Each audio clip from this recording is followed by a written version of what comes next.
So I just passed $25,000 per month in monthly reoccurring revenue for my one person Go High Level marketing agency. And in this video, I'm going to share with you 6 key principles that I've learned along the way that have truly moved the needle in my actual business. So I dropped out of college in 2016 and went all in entrepreneurship. And I tried a lot of different things. A lot of things failed. And these are the things that I can truly say have made the difference and are the things that I'm currently focused on now to take my agency to $35,000 per month in the short term. So I have my notes here.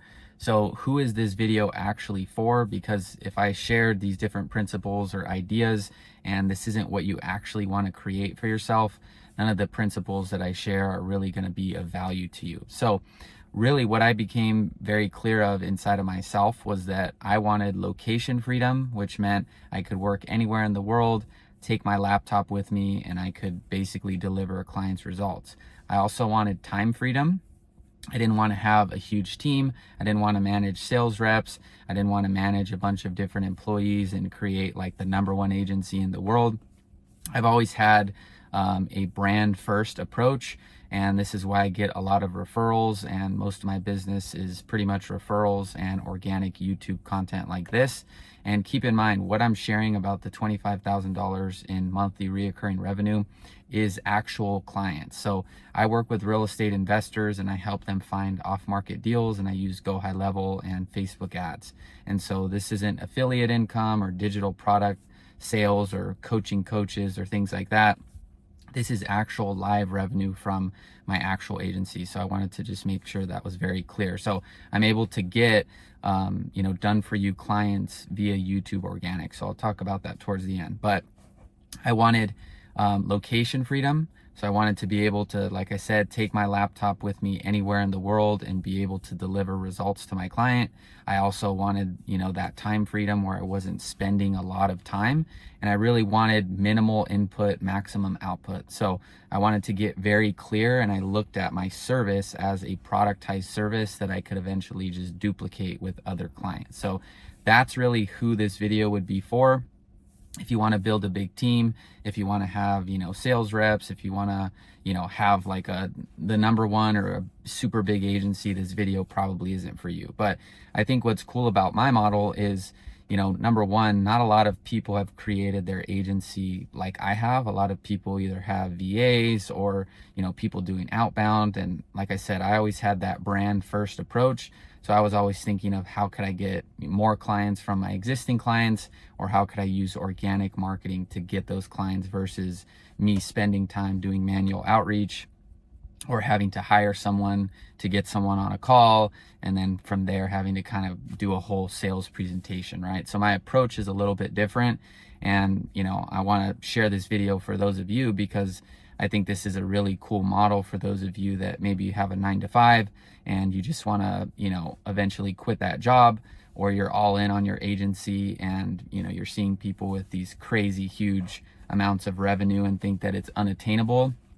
I truly believe if you can get this type of a model to $5,000, $8,000, $10,000 a month, you're going to take home 85, 90% margins, and you're not going to be working a whole lot, and your clients are going to get great results. So that's really who this is for. So now that that's out of the way, what are the actual principles? So I have my notes here if you see me kind of looking over to the side. But the first key principle, which I didn't understand until really years into my actual agency, is more of a higher level kind of principle, which is called profit first. So most entrepreneurs kind of get into business or have the mentality that, the only way to grow is just to make more and more income. And while obviously you need to continue to grow, if you lose this principle of profit first, you'll always be able to potentially make money, but you may never take anything home. And I learned that the hard way because I always was able to get clients. I didn't have a defined niche, which I'll talk about as one of the other principles. But basically I was always making money, investing it into myself, investing it into ads, investing it into software, tools, courses, things like that. And I'll never forget when I got my, first tax bill, and, all this money that I owed basically that I didn't even really have, or it was a large portion of what I did have. And so I started to, understand this principle of profit first. And there's also a really great book that kind of teaches you, how this model works. And I use a bank that now actually supports this model. So I'll simply kind of break it down so you understand what I mean about profit first. So profit first, basically the idea here is that most people look at their business and say that their revenue minus their expenses equals their profit, right? So if you make $100 and you spend $100, then you have zero profit. And so most people run their business based on just, okay, here's how much I have in my account and here's pretty much how I can spend. But profit first reverses that formula, and basically the formula, instead of revenue minus expenses equals profit, is revenue minus profit equals expenses. So what you do is you engineer a profit. So even if it's 1%, even if you get in the habit of actually keeping 1%, then you know how much you can invest into your actual business in terms of softwares, ads, courses, whatever it may be. So instead of seeing $100 in your account and thinking that you can spend $100, what you do is you pre-plan, even if you're just getting started, a actual profit percentage. So I think when I started, I just put like 5%, right? Just to get the hang of it. And I'll talk more about what I do now. But basically, if you make $100, automatically $5 gets saved into what's called a profit account. So the whole point of business, at least for me, is to, like I said, put in the least amount of effort and get the maximum result in terms of what I actually take home and can keep. And I'm not someone that really needs too many things. So, if I can eat really healthy, live in an awesome place, this car was basically free because I got it through High Level. There's another video on that, but there's really not too much that I actually need, right? I want to support my family and things like that. But, once you get really clear that you can actually design and engineer a profit into your business, your whole mentality changes. So that's the simplest version of the formula, is instead of revenue minus expenses equals what you take home, you reverse that and say revenue minus your preset profit equals your expenses. Now, if your expenses, if there is nothing in that account, right? Let's say you make $100 and, or let's say you've made nothing and zero sales, then you can't take a profit and you can't spend, right? You can't invest into your business because the business itself is telling you don't have anything to actually spend. So it's a little bit of a challenge, and it's going to make you think outside the box. It's also going to make you be way more resourceful because you're getting informed by your actual business how much you can spend. So that's the simplest version of the formula. But basically, the way that I run my business now is I have 5 different accounts. And because of the bank that I use, this is fully automated. So it may seem complicated if you're using like Chase or Wells Fargo or just another kind of big bank, because most of them don't allow you to do what I'm about to say. But I'll break this down and show you kind of how my business functions and how I manage cash and make sure that things are in order. And I'm really never in jeopardy of how I'm running my business because of this model. So I have 5 different accounts. So I have an income account, I have an operating expenses account where all of what I pay for goes into there. So softwares, ads, marketing, thumbnails, whatever I use for my actual business. Then I have a reserves account, I have a profit account, and then I have a taxes account. So those are my 5, things. The book teaches it a little bit differently, but that's what works for me. They don't really recommend a reserves account, but I just personally like that. And like I said, the bank gives me the flexibility to create, I think it's like up to 20 accounts, and you don't even have to have any minimums. So 5 accounts, income, and the only thing that account does is receive money. So I don't spend money from that actual account. So it's an actual checking account. Let's say $25,000 goes into that. Then what's cool about this bank is that the percentages that I design within the app of the bank route to each of those other folders. So for example, I don't know the exact percent right now, but let's just say I have 40% that goes into my expenses. So if I make $25,000 in sales, right, 40% goes into what I can invest to run the business, my softwares, courses, thumbnails, ads. I can pay myself from there as well. Everything that I spend basically comes out of this account. So $10,000 would go from income into the expenses, because that's 40% of 25,000, right? So now, instead of just $25,000 in my account and then thinking, oh, I have $25,000 to spend, it's automatically, routing that money, 40% of that money, into this specific account. So $10,000 will go there, and then I have the reserves account. So I'll just keep the math kind of simple. I may have to correct it as I go, because I don't know the exact percentages off the top of my head, because sometimes I switch them. If I make more money, I'll lower certain percentages in expenses, because I know that I don't need that much money in that account. But let's just say I have 40% that goes into my actual expenses account.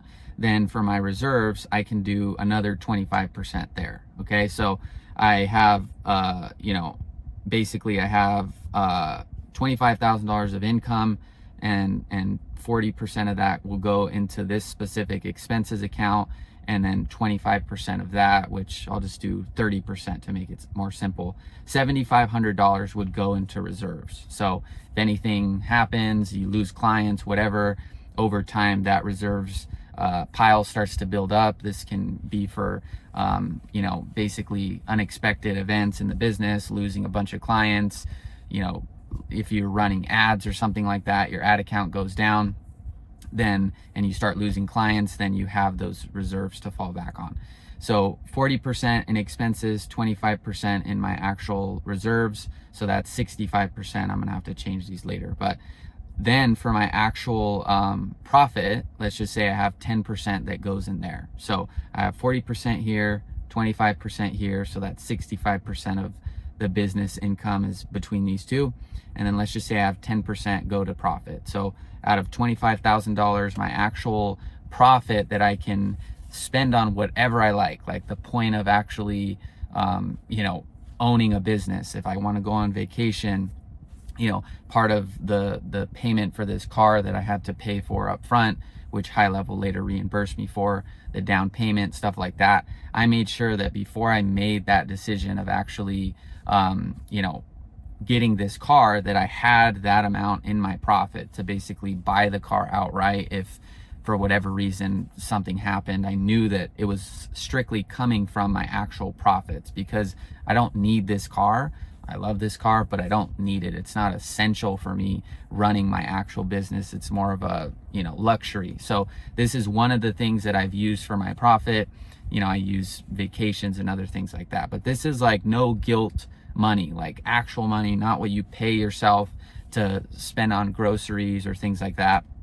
This is actual profit that you can use to do whatever, right? And you could, if you're really entrepreneurial, you probably end up just reinvesting it, but it makes it simple to actually have a specific folder so that you can see what, if you want something, you should have no guilt about, whatever you invest in that from that profit account, right? So 40% is in the expenses, 25% is in the actual profit, 25% is in the reserves, 10% is in the actual profit, and then the last remaining 25%, because 40 plus 25 is 65, plus 10% is 75.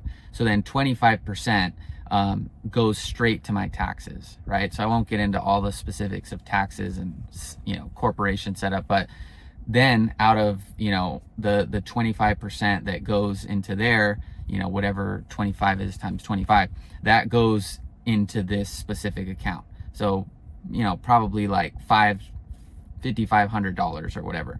So that goes into there automatically, so that come the end of the year, when all my taxes are locked in basically for the following April, I have that money in that account to make sure that I'm never having to worry about taxes or things like that. So that's kind of the simple thing. Like I said, I think my reserves are a little bit lower just because my income from all of my sources. Like I don't need a huge amount of reserves, like percentage wise. So, you know, that's the breakdown though. And that really changed the way that I started to run and grow my business, because it's always informing you. If you don't have income in that operating expenses account and you start spending on ads or buying a bunch of courses and stuff like that, you're going to start bleeding money and your business will fail. So this is an amazing principle, because whether it's $10 or whether it's, you know, $10,000 or $100,000, everything's going to be fully automated. And like I said, the only money that I actually like use when I like pull out my wallet and I go and, you know, I buy a software or pay for things, my phone bill, stuff like that, all of that spends from here. So I'm never worried about this, because this is already constrained. I'm at a 40% expenses, you know, percentage in this example at least. And I'm never, if I'm spending from that account, if there's money in there, like there's more money in there, then I know that my business is healthy, because this means that I'm making a great income at 40% of, you know, my expenses. I'm not even spending all of that. I'm saving for the future for anything that may potentially happen. I also have my profit, my, you know, guilt-free money that I can just do whatever with.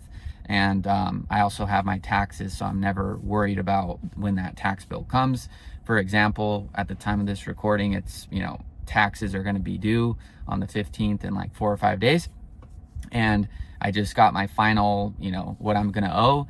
And I literally have like more than enough in that folder. And prior to that, right, I've made income before, but I got hit with that bill that I wasn't prepared for. And it just kind of psychologically affects you. So getting what I actually owe on paper and seeing that for this upcoming 15th, I literally have a surplus of funds that are in that folder. So I know I can literally pay for those all outright, and I'll have extra that I can route into these folders. Again, I can put some back into the operating expenses, reserves, and then profits as well. So that's a huge principle. Like I said, most entrepreneurs kind of get into this mentality of just selling more, making more money, which is a great, you know, when you have that specific, you know, tendency as an entrepreneur, and then you combine it with something like this, which is a proven system, you just unlock a whole next level of like, you know, what you can do in your business, because everything's constrained. So if you're like me, an entrepreneur, you have the vision, you have the ideas, you got to balance yourself out with these other components, which are really important. And the cool thing about that is, like I said, this bank that I use, it's like $30 a month. I can create 20, you know, checking accounts with no minimums, and I even earn interest on, you know, the reserves, the taxes, and even the profits. There's a small percentage you make, so that's cool as well. And like I said, I'm never stressed about paying for my rent, paying myself, paying for my software, because even at 40% expenses, I still have more than enough to pay for everything. So this is a really cool thing. And like I said, it may seem like, oh, well, I'll do that later. But if you can get into the habit of doing this early, you can really be a successful entrepreneur, even if you're making $1,000 a month take home, because most people, you know, they just break even or whatever, right? So you'll be in different stages, and you may need to invest, you know, more heavily initially to build up your leads list and stuff like that. But if you can come into, you know, your business with that type of clarity, it'll give you so much more peace and calm. And like I said, if I lose a client or, you know, whatever happens, I'm never worried, because everything is being paid for by, you know, that expenses account. So that's the first principle, profit first. Now I'll get more into kind of the tactical business stuff. So hope that helps. Now, the second principle is built to sell, and thinking in products and not services. So what I mean by this is, you know, services are more challenging to scale, especially if they're custom services, right? So if you get a client and you're doing custom work, you're building a custom funnel, custom ads, you know, custom automation, it's challenging to grow that to a point to where you're, like I said at the beginning, putting in minimal input and getting maximum output, because for every new client you get, there's just basically more new work for you to do, right? So when you think in products and not services, it'll change your perspective on what you're actually creating. So the way I've designed my agency is I see it as a productized service. So if an investor comes to me and is interested in what I offer, I know that I have a productized snapshot. I just have one snapshot. I have productized ads, so proven ad copy, proven headlines, proven, images and videos in our system.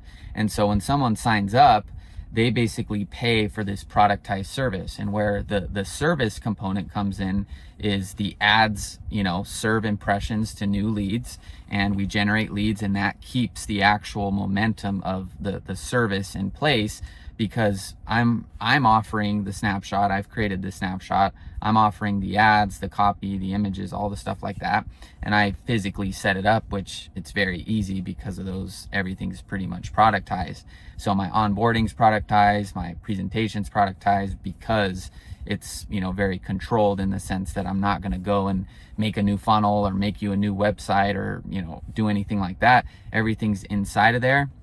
If a client wants to, change some things, what's cool about a productized service is you can still change a lot of components from within those. Most of my clients don't even request it, but you can change a lot of different things without having to reinvent the whole system. So you can change the headline of a landing page, you can change an ad, you can change the copy, all that stuff's super simple. But if you're changing the core framework of the system every single time, like making a whole new automation sequence or making a whole new set of ads because it's a new niche, you're not going to really ever get that, that true leverage where you can have just one person running, the agency, because you're constantly having to expend creative energy to think of new solutions. So that's the other key principle, built to sell. So this kind of leads into the next principle, and this next principle is pretty much the two keys you need to unlock really the potential in this type of a model, which is having a defined niche and a defined offer. And if you can get really clear on who you serve and what your offer is to them, and you can get multiple people that are the same type of people to pay the same price for the same product and productized service, that's going to unlock this whole model for you, because that's when you're going to see, wait, I have location freedom, I have time freedom, it requires minimal effort for me to serve this client.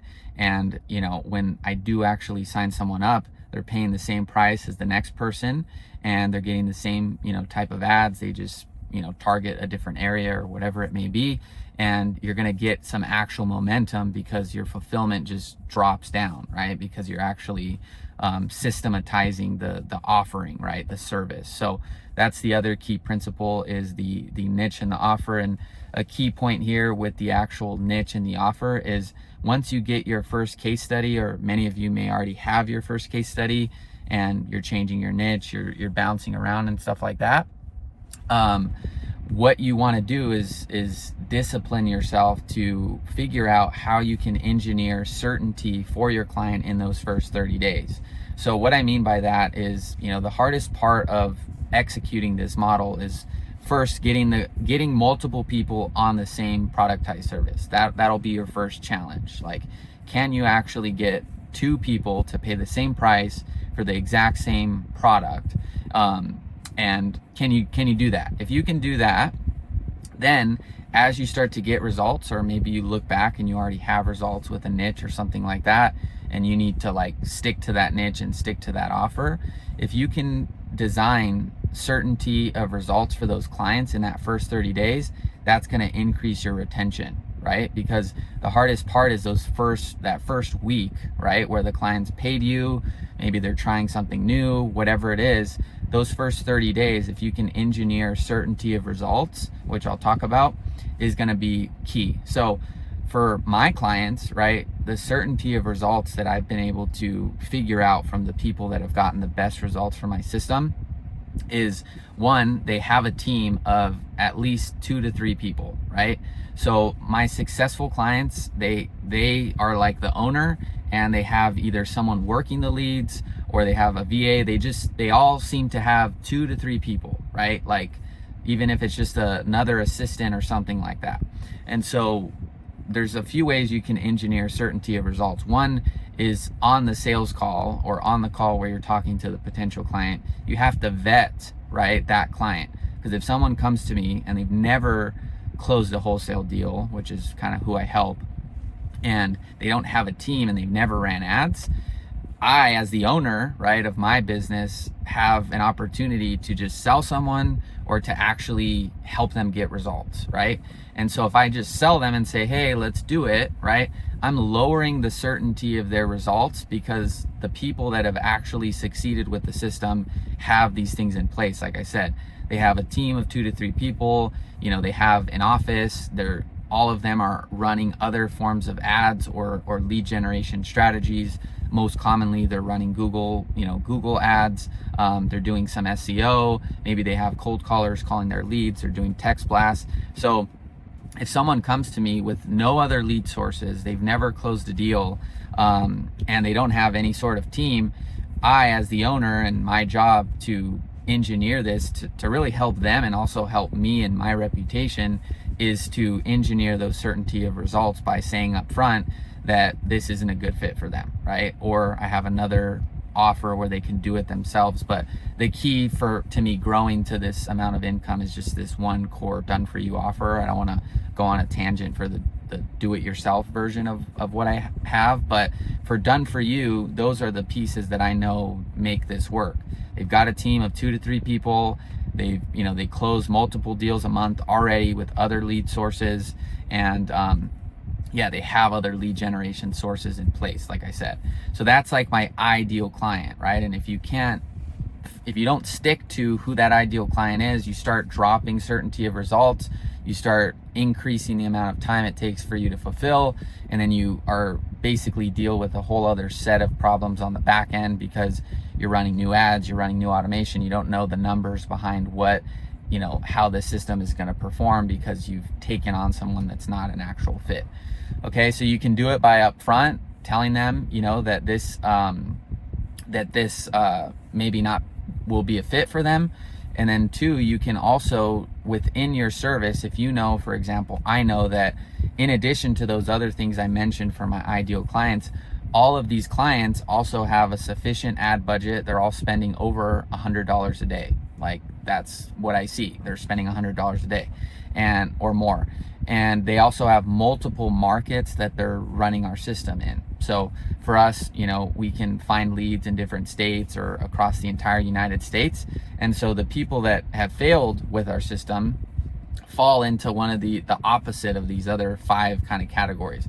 Don't have a team, never closed a deal before, don't have significant budget, have never potentially even ran ads before, have no other lead sources, and they're just sticking to like one market, right? So if I know that those are the ingredients for kind of failure, I can either tell them up front, hey, this isn't a fit, or I can make a suggestion and say, hey, this isn't really looking like you're lining up with the other clients that have succeeded with our system. However, maybe they have sales experience. Maybe they seem like they're going to get results because maybe they worked a sales job before, or they've invested into like learning how to do wholesaling or whatever, right? Maybe they have some indicators that could mean that they would succeed. Then what I can do to engineer certainty of results in that first 30 days, if they don't meet those other criteria, is I can say that, hey, the only thing we could really do to make sure that you're going to get results if you don't have these other things is you need to have more markets that we incorporate into your ads, because you have a minimal budget. And because of that, if you target one specific area, you're not going to get the lead flow that you need in the time frame that you want for this to make sense. Or 2, we would pivot to a different type of a strategy where they can run their own ads and use like a shorter form. That's more in the weeds. But those are the things that I do. Is 1, hey, these are the components that make up a successful client already. I've got tons of results, have helped our investors make millions of dollars in profit. I have videos on the channel. You can go look at case studies and stuff like that. But I know that this works, right? But maybe you're not meeting these different criteria. So I can be upfront with you and honest and tell you, maybe try other different strategies, get some deals under your belt and then, you know, contact me again. Or you can take the risk as the actual, you know, client and know that you don't meet these things that I've told you up front. And these are my suggestions that I'm going to make, which is, you know, either run a short form strategy so you get volume with your minimal budget, or we need to add in more markets so you can get this result. So those are some super key things for your niche and offer, because the niche is not just real estate investors. It starts to, as you stick with it and get results, it's like real estate investors with a team of at least 2 to 3 people that have $100 per day that they can invest into ads, have multiple markets, have other lead generation sources in place, and are already closing deals. If I get on the phone with someone like that, like whether they sign up or not, I mean, that's up to them at that point, but I know that the system is going to work, right? So it really becomes extremely logical. So most of the time, entrepreneurs kind of think of these things like it's very emotional and which niche to pick and all these different things. But in reality, like I said, if you get really clear, and that clarity is only going to come to sticking to a specific niche, you realize it's very, very logical, and you can engineer your marketing, you can engineer your messaging, you can engineer your calls, you can really control everything else from there, because you know exactly who you're looking for, right? And like I said, I can look through my list of clients. All the clients I'm working with pretty much fit that criteria, and that's why they're all closing deals and why they're staying on with my service, because, you know, in essence, they can afford it because they know how to maximize the system that I'm actually offering, because they have experience, they have the budget, they're not worried about, you know, spending $1 here and like worried about how the system's going to perform. So that's the other key here, and that's kind of within the niche and offer, and that's how you can design the certainty of results. The next principle, it's pretty common across everything, is consistency and diligence. So I never intended on actually working with real estate investors. I kind of found my way into it, and once I found that, you know, our system was working, our client had told me by the end of a year of working with me, he had made $600,000 profit.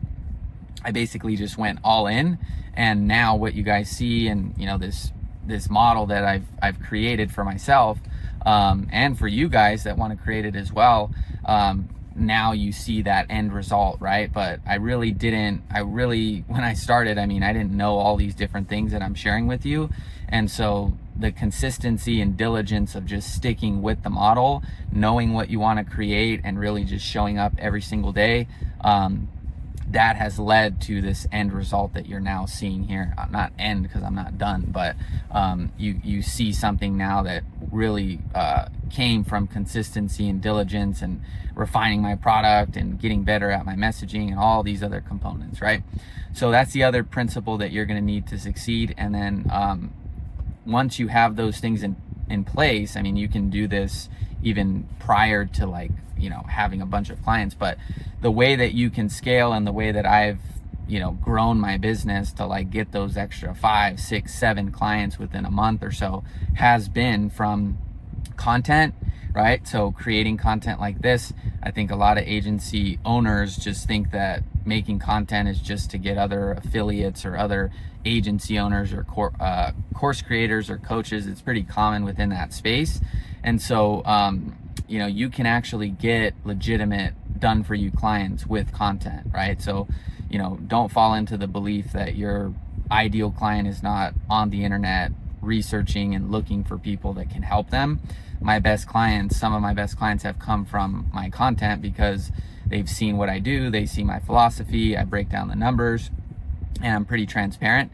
And so if you can get those first few clients, get them results, and you can share that with long form content, I would personally recommend YouTube. That's the one that I have found actually shows my videos to people, and it actually, you know, if you do a great video, it'll actually continue to, you know, serve impressions, and you'll keep getting views every single day, versus, you know, other platforms, Facebook, TikTok, Instagram. You can post a short, and within 24 hours, that thing's pretty much done in most cases, right? Plus, the content that I create would be content that I know my ideal type of client would consume, and something I would consume, which, if I'm going to invest $1,000 a month, or with ads included $4,000 or $5,000 a month, with a service provider, I want to watch them in a longer form. I don't want to just see some quick short about something. I mean, that may be the hook to get them in, but creating long form content is so beneficial. It builds your brand, it builds your trust. I can help you guys that want to start an agency, but I can also, they can see, you know, what I'm sharing to you guys, and they can also see, you know, what's more applicable, you know, specifically to them when it comes to, you know, running ads and getting off market deals. So scaling with content is key. And you can also use paid ads to drive people to your actual content. So I have some, you know, videos and strategies that I've used to do that, you know, I can maybe make a video on or whatever. But basically my thought process, which, you know, wasn't really common in the space, was like, can I actually use ads to build my list that watches my content, versus most people use ads to get people to just book a call and get them on a phone call, right, and try to sell them right then and there. But my thought process has always been, well, if I know that the best clients I get through like a referral, right, come from people that already know who I am, how can I engineer, right, a strategy with ads which helps me get new people into my content? How can I engineer paid ads to really fit that mold versus just getting on a bunch of calls? Because I've done that. I used to do, you know, ads to a funnel, and I would do, you know, 30, 40 calls a week, and no one really knew who I was. I'd have to explain myself over and over. And so if you're going to use ads, I mean, I would suggest having a longer term approach where you can run ads to get you leads today. You still get their name, email, phone number, but you got some automation on the back end that just sends them to your long form content so that they pretty much, you know, come to you when they're ready. And like I said, if I look back in the last year, the majority of my clients have come from referrals and YouTube, and there have even been referrals that weren't quite ready, that I sent them to my channel, they watched it, and later they signed up. And there's also been people that have been clients, worked with me, stopped working with me, kept watching the channel and went with someone else, and then they realized they just liked my approach or liked working with me or whatever it is, and the YouTube converted them there as well. So I've seen referrals convert from YouTube.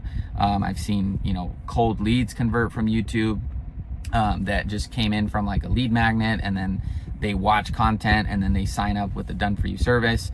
And then I've also, like I said, seen people that have worked with me and then go somewhere else, and there's different reasons for that, but then they stay connected to the channel and they like what I'm doing and they just want to work with me, right? So I would really say, kind of to cap all this off, that, you know, who you're really looking for this type of a model is people that you're supposed to work with.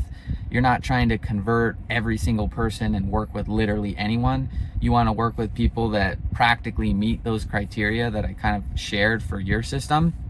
And then also you want to work with people that you legitimately enjoy talking to, collaborating with, learning from, and working with, because that's what's going to bind you together. If the ads aren't performing great for a month or whatever it may be, if it's just about, you know, you selling them on the phone and getting them to sign up, at that point it's strictly business, and then, you know, there's no potential kind of binding thing that's going to keep them, like, you know, on, even if the system itself isn't performing. So you're really looking for like partnerships. You don't need to like take revenue from them or whatever. It just means like it's the approach, it's the relationship dynamic. Is I see all of my clients as partners, and I want them to win, they want me to win, and I'm available. You know, if they message me, I'm responsive, and like I said, I enjoy everyone that I work with. So I'm not, you know, that's another thing that creates the feeling of this business, is I'm not, you know, working with clients that I don't enjoy working with, and, you know, just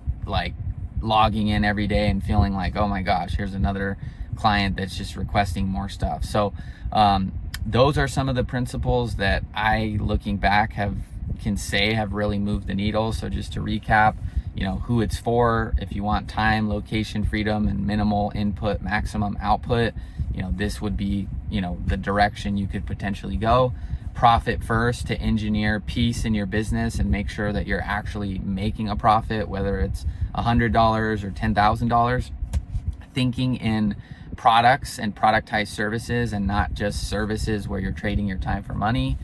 dialing in your niche and your offer and figuring out how to not guarantee like in the contract I'm guaranteeing you, but figuring out ways to really increase the certainty of results that they're going to have with your system in those first 30 days, either by vetting them up front and being honest with them and saying it's not a potential fit, or they can kind of take the risk on if they're open to a few suggestions. And also, yeah, then consistency and diligence, just sticking with the actual model, and really making sure that you're staying committed to the model. And then, lastly, or I mean, you can incorporate this even at the beginning, but incorporating long form content, building your actual brand, adjusting maybe some of your lead generation strategies to be more brand focused and educational and valuable and transparent with potential clients, and not just hooks and marketing that will get people to be interested, but ultimately they could be bought in from the wrong kind of place of like a guarantee, or maybe they see a result from one of your clients and they just expect it's going to happen to them. So all of the clients I work with really know that, how this stuff works. I clearly explain how many leads it's going to take per deal. I come up with a cost per lead and stuff like that, so they really can see logically, and it's laid out like this is what it's going to look like to succeed with the system. And also figuring out how to get referrals and incentivize your clients to share your product with others, and also in addition to that, being really flexible with your payments too. Make sure you're performing on your end. If you're hitting the number of leads you're saying you'll get within a month and your cost, then you have the right to bill them, and they're going to want to continue, and they're probably getting leads. And if you're not performing, and you kind of fail to diagnose them properly up front, or maybe what you thought would work doesn't quite work as well as what you thought, being flexible with the payment, maybe working for free until they hit that lead count. Refunding is obviously the less ideal thing, but some people will request that, and that's just kind of people going their separate ways too. So I've refunded people, and that's kind of my philosophy, is just if I'm performing and I'm doing my job, then we're going to keep it going. And if I'm inaccurate with what I thought would happen in terms of my job, which is to generate the leads in the system, then I'll gladly extend someone's billing and just make sure they get that amount of leads within that first kind of billing period, to make sure they have the possibility to get a lead and get a deal, right? So if they're getting deals under contract and all that stuff's happening, then we just keep it moving. But if maybe they're this is more what would happen prior, but if a client was minimal budget, wasn't getting enough leads, then doing what I can to help them out and keep the ads going so they can get that first deal, get that first check, and basically see the power of what the system can do. So those are some of the things that I have learned along the way.